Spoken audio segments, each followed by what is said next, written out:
Hi friends, मैं अपूर्वा आप लोगों का स्वागत करती हूँ एमपी सक्सेस सर्च में। और आज की इस वीडियो में हम बात करने वाले हैं Madhya Pradesh daily current affair की सीरीज़ 80 के बारे में। और आज हम यहाँ पर डिस्कस करेंगे 23 सितंबर 2020 के मध्य प्रदेश करंट अफेयर के क्वेश्चंस के बारे में। उससे पहले मैं आप लोगों को बता दूं, मध्य प्रदेश करंट अफेयर अगस्त 2020 का आउटलुक मैगजीन तैयार है। ये मैगजीन आपको सॉफ्ट कॉपी में अवेलेबल रहेगी, यानी कि पीडीएफ फॉर्म में, और ये ओनली 20 रुपीज़ में है। इसमें 131 पेज हैं, ठीक है। और इसमें आपको मध्य प्रदेश का जो भी करंट अफेयर है अगस्त मंथ का 1 से 31 अगस्त 2020 तक का पूरा करंट अफेयर यहाँ पर मिल जाएगा।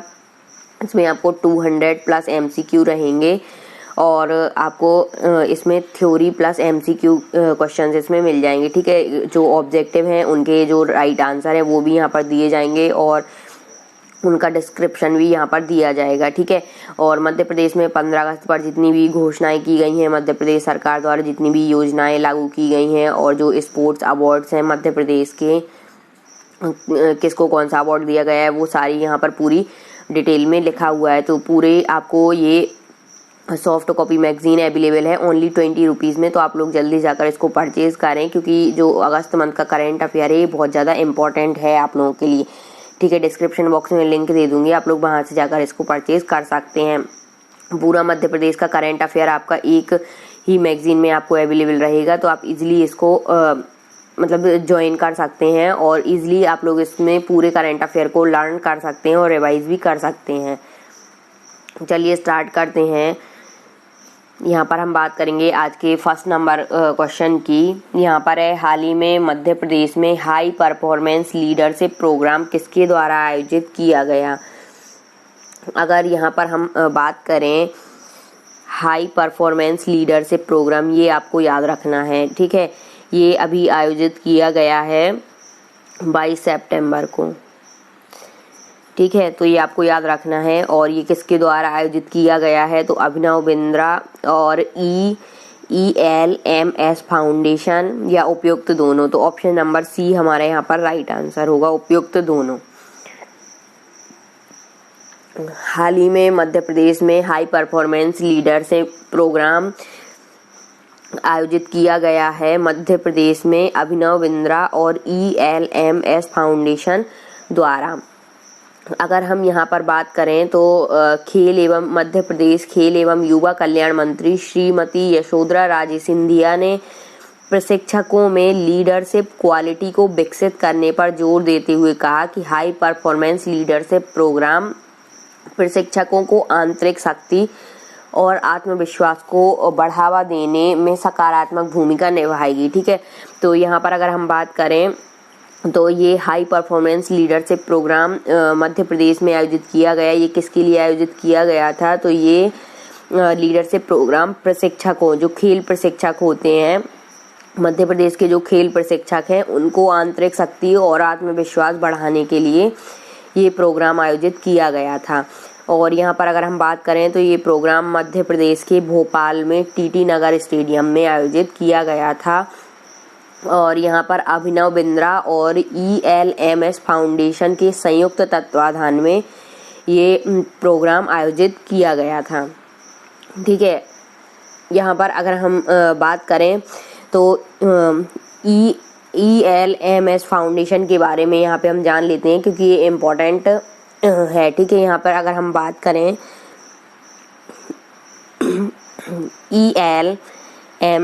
ELMS फाउंडेशन के बारे में, तो इसका फुल फॉर्म होता है excellence in learning and mastering of sports and physical literacy, ठीक है। ये आप याद रख लेना। ELMS का full form excellence in learning and mastering of sports and physical literacy, ठीक है। तो ELMS क्या है, एक गैर लाभकारी संस्था है जिसकी स्थापना चैतन्य FC की सह मालिक बीता दानी, अर्जुन पुरस्कार विजेता कमलेश मेहता और मोनालिसा मेहता द्वारा की गई है। तो ये आपको इम्पोर्टेंट नहीं है इतना, आपको सिर्फ ELMS फाउंडेशन का आपको फुल फॉर्म याद रखना है। ELMS का क्या है? अगर हम यहाँ पर बात करें तो 19 दिसंबर 2017 को ELMS फाउंडेशन की स्थापना की गई थी। ठीक है, ये आपको याद रखना है। किसकी स्थापना कब की गई थी? तो 19 दिसंबर 2017 को, और इसका फुल फॉर्म क्या है इतना आपको याद रखना है। तो और ये जो फाउंडेशन है इसका मुख्य उद्देश्य क्या होता है? तो इसका मुख्य इस संस्था ELMS संस्था का मुख्य उद्देश्य शारीरिक शिक्षा विशेषज्ञों, कोचों और खेल प्रशिक्षकों के साथ मिलकर काम करते हुए ऐसे प्रशिक्षित पेशेवर तैयार करना है जो हर स्तर पर देश के प्रतिभाशाली एथलीटों को आधुनिक प्रशिक्षण प्रदान कर सके। ठीक है, तो इतना आपको याद रखना है कि संस्था का मुख्य उद्देश्य क्या है, इसकी स्थापना कब हुई थी और इसका फुल फॉर्म क्या है। नेक्स्ट यहाँ पर हम बात करेंगे सेकंड नंबर क्वेश्चन की। हाल ही में मध्य प्रदेश मुख्यमंत्री श्री शिवराज सिंह चौहान ने 23 सितंबर को मुख्यमंत्री जन कल्याण संबल योजना में प्रदेश के कितने जिलों के 3700 हितग्राहियों के खाते में 80 करोड़ रुपए की अनुग्रह सहायता राशि ऑनलाइन अंतरित की? अगर यहाँ पर हम बात करें तो ऑप्शन नंबर सी हमारा यहाँ पर राइट आंसर होगा 22। मध्य प्रदेश के 22 जिलों, ठीक है, ये आपको याद रखना है। मध्य प्रदेश के 22 जिलों में मुख्यमंत्री जन कल्याण संबल योजना के 3700 हितग्राहियों के खाते में 80 करोड़ रुपए की अनुग्रह सहायता राशि ऑनलाइन अंतरित की गई। ठीक है, और यहाँ पर अगर हम बात करें तो ये 23 दिसंबर को मुख्यमंत्री जन कल्याण संबल योजना का कार्यक्रम आयोजित किया गया था और यहाँ पर मुख्यमंत्री श्री चौहान ने संबल योजना की राशि अंतरित करते हुए हितग्राहियों से संवाद भी किया और ये मुख्यमंत्री जन कल्याण संबल योजना का प्रथम चरण था, ये आपको याद रखना है। ठीक है, मुख्यमंत्री जन कल्याण संबल योजना का ये प्रथम चरण था और मध्य प्रदेश में मुख्यमंत्री जन कल्याण संबल योजना के प्रथम चरण में मध्य प्रदेश के 22 जिलों को इसमें शामिल किया गया था। अगर हम इन 22 जिलों की बात करें तो इसमें मध्य प्रदेश के सागर, छतरपुर, पन्ना, शिवपुरी, ग्वालियर, अशोकनगर, गुना, दतिया, भिंड, मुरैना, इंदौर, खंडवा, बुरहानपुर, धार, रायसेन, राजगढ़, विदिशा, अनूपपुर, आगर, मंदसौर, देवास और भोपाल के प्रत्येक जनपद पंचायत, नगर पालिका निगम, नगर पालिका परिषद, नगर पंचायत मुख्यालय, यहाँ सभी जगह कार्यक्रम आयोजित किए गए और मुख्यमंत्री संबल योजना के हितग्राहियों को राशि वितरित की गई। तो ये आपको इतना इस क्वेश्चन से याद रखना है कि मुख्यमंत्री जन कल्याण संबल योजना का प्रथम चरण का कार्यक्रम किया गया था 22 सितंबर को और इसमें मध्य प्रदेश के 22 जिलों में मुख्यमंत्री जन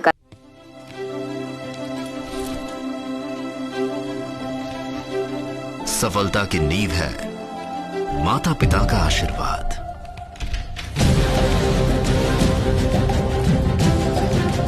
और सफलता की सीढ़ी परीक्षा द सक्सेस ऐप।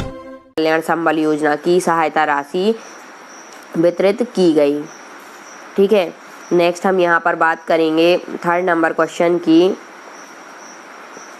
हाल ही में मध्य प्रदेश में कौन सी योजना प्रारंभ की जाएगी जिसका मुख्य उद्देश्य प्रधानमंत्री किसान सम्मान निधि के पात्र हितग्राहियों को 4000 रुपए की अतिरिक्त आर्थिक सहायता दिलवाना होगा?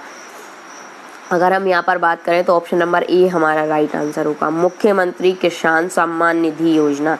ठीक है, आप लोगों को पता है मध्य प्रदेश में और ऑल इंडिया के जितने भी स्टेट हैं पूरे देश भारत देश में, वहाँ पर प्रधानमंत्री किसान सम्मान निधि योजना चलाई जाती है। ठीक है, और मुख्यमंत्री किसान सम्मान निधि योजना के अंतर्गत मध्य प्रदेश और देश के सभी राज्यों में किसानों को 6000 रुपए की वार्षिक राशि दी जाती है। इसमें ठीक है 2-2000 रुपए करके 3 किस्तों में ये राशि दी जाती है किसानों को प्रति वर्ष। ठीक है, अब मध्य प्रदेश के मुख्यमंत्री शिवराज सिंह चौहान ने इसी योजना में मुख्यमंत्री किसान सम्मान निधि योजना के नाम से इस योजना में किसानों के लिए 2,000 रुपये की 2 किस्त और जोड़ दी है, यानी कि 4,000 रुपये अतिरिक्त देने की घोषणा करी है। तो ये योजना इम्पोर्टेंट है, ये आपको याद रखना है। ये प्रधानमंत्री किसान सम्मान निधि योजना है। इसमें किसानों को प्रतिवर्ष 6,000 रुपये दिए जाते हैं, ठीक है। और अब मध्य प्रदेश के मुख्यमंत्री ने मुख्यमंत्री किसान सम्मान निधि योजना भी इसी में जोड़ दी है। और इसके तहत अब जिनको भी प्रधानमंत्री किसान सम्मान निधि योजना का लाभ मिलता है उनको अब 4,000 रुपये अतिरिक्त दिए जाएंगे, यानी कि उनको प्रतिवर्ष अब 10,000 रुपये खाते में पहुंचाए जाएंगे। तो ये आपको याद रखना है। और इसमें क्या होगा, 4,000 रुपये अतिरिक्त दिए जाएंगे और वो किससे दिए जाएंगे, तो मुख्यमंत्री किसान सम्मान निधि योजना से। तो इस टाइप से प्रतिवर्ष अब किसानों को 6,000 रुपये की जगह 10,000 रुपये दिए जाएंगे। और इसमें प्रधानमंत्री किसान सम्मान निधि योजना और मुख्यमंत्री किसान सम्मान निधि योजना को कंबाइंड इसमें किया जाएगा। तो ये आपको इससे याद रखना है, ठीक है। इतना इस क्वेश्चन में इम्पोर्टेंट था।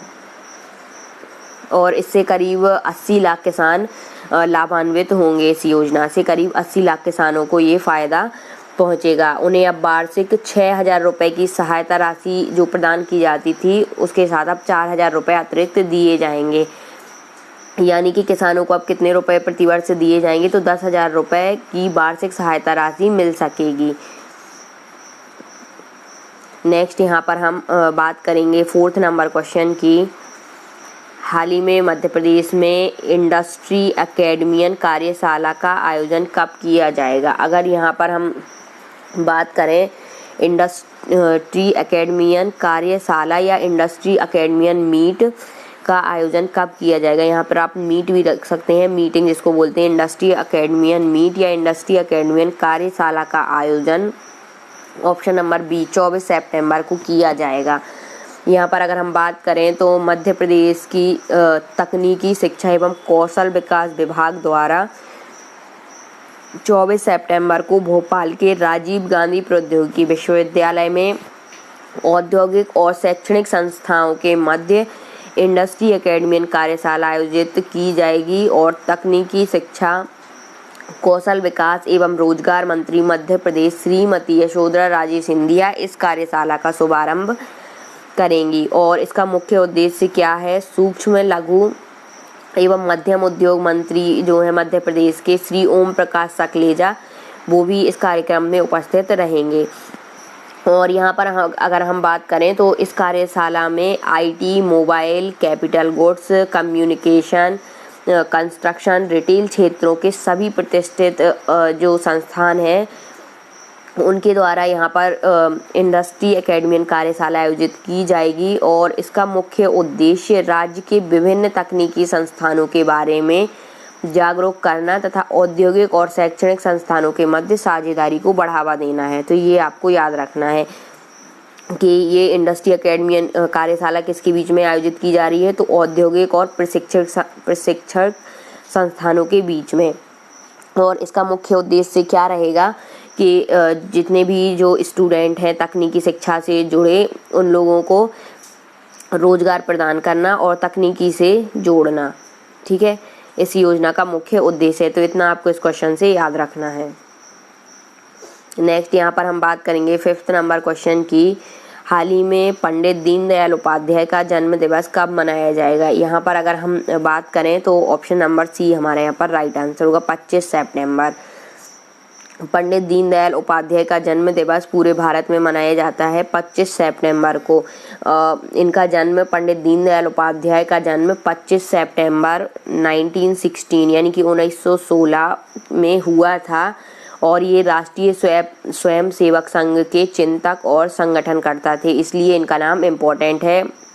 और वे भारतीय जनसंघ के अध्यक्ष भी रहे थे, ठीक है। तो ये भारतीय जनसंघ के अध्यक्ष भी थे और इन्होंने भारत की सनातन विचारधारा को योगानुकूल रूप से प्रस्तुत करते हुए देश को एकात्म मानववाद नामक विचारधारा दी थी। यहाँ पर अगर हम बात करें तो कौन सी विचारधारा इन्होंने देश को दी थी, तो एकात्म मानववाद विचारधारा इन्होंने देश को समर्पित की थी। और वे एक समावेशित विचारधारा के समर्थक थे जो एक मजबूत और सशक्त भारत चाहते थे, तो इसलिए इनका नाम आपको याद रखना है, ठीक है। और अगर इनके बारे में और अगर बात करें तो ये मथुरा जिले के नगला चंद्रभान ग्राम में इनका जन्म हुआ था, तो इतना आपको इस क्वेश्चन से याद रखना है। नेक्स्ट यहाँ पर हम बात करेंगे स्टैटिक जीके के क्वेश्चन की। तो आज के हमारे स्टैटिक जीके के फर्स्ट क्वेश्चन है मध्य प्रदेश के भिंड जिले में गोला बारूद कारखाना कहाँ स्थित है। आपको ये बताना है, क्वेश्चन इम्पोर्टेंट है कि भिंड जिले के में गोला बारूद कारखाना कहाँ पर स्थित है। और सेकंड क्वेश्चन भी आपका इम्पोर्टेंट है कि मध्य प्रदेश के किस जिले में सीमेंट सीट उद्योग स्थित है, ठीक है। टीकमगढ़, होशंगाबाद, कटनी और बालाघाट, 4 ऑप्शन दिए गए, एक राइट आंसर है, आप लोग कमेंट बॉक्स में बताएंगे। नेक्स्ट यहाँ पर हम बात करेंगे 22 सितंबर 2020 प्रश्नों के सही उत्तर की। यहाँ पर अगर हम बात करें तो यहाँ फर्स्ट क्वेश्चन था मध्य प्रदेश को अन्य किस नाम से जाना जाता है। सभी लोगों का ये आंसर सही था कि उपयुक्त सभी। हृदय प्रदेश मध्य प्रदेश को कहा जाता है, सोया प्रदेश भी सोयाबीन की सबसे ज़्यादा उपज के लिए, और टाइगर स्टेट भी कहा जाता है, ठीक है। तो ये आपको याद रखना है कि मध्य प्रदेश को अन्य हृदय प्रदेश, सोया प्रदेश और टाइगर स्टेट के नाम से जाना जाता है। तो उपयुक्त सभी हमारा सही आंसर होगा, सभी के आंसर बिल्कुल सही थे। और नेक्स्ट क्वेश्चन यहाँ पर था मध्य प्रदेश की राजकीय फसल कौन सी है, तो यहाँ पर ऑप्शन नंबर डी हमारा राइट आंसर था, सोयाबीन। सभी का ये आंसर भी सही था कि मध्य प्रदेश की राजकीय फसल सोयाबीन है। तो आज के हमारे करंट अफेयर की सीरीज यहीं कंप्लीट होती है। Thanks for watching my videos. Please video को ज़्यादा से ज़्यादा लाइक करें, शेयर करें, चैनल पर नए हैं तो चैनल को सब्सक्राइब करें। इस टाइप के करंट अफेयर की डेली करंट अफेयर की सीरीज़ आप लोगों को मिलती रहेगी। Thank you.